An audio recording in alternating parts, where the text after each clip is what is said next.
Hello everyone, I'm back with another video. Hey, in this video, we are going to discuss how to download Windows 11 25H2 ISO file. So with that being said, let's get started. For that, simply open any browser and search for Windows 11 ISO and open the link from Microsoft.com. Don't worry about the link, I'll provide the link in the description box. Here you can see current release is Windows 11 update version 25H2. So if you want to create Windows 11 bootable pen drive with the latest version of Windows, then you can simply download the ISO file. Now to download it, simply scroll down. Here you will find download Windows 11 disk image ISO for x64 devices.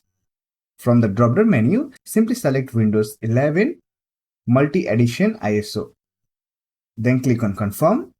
Now from the drop-down menu, select Product Language. Then click on Confirm. Now you will get the download option. Simply click on 64-bit download. And it will download the latest Windows 11 ISO file. That is Windows 11 25H2. Using this ISO file, you can create a bootable pen drive and install Windows operating system on another device. So that's it for this video. Hope this video was helpful to you. If you found this video helpful, give it a like and subscribe to the channel for more videos like this. Bye for now. See you next video.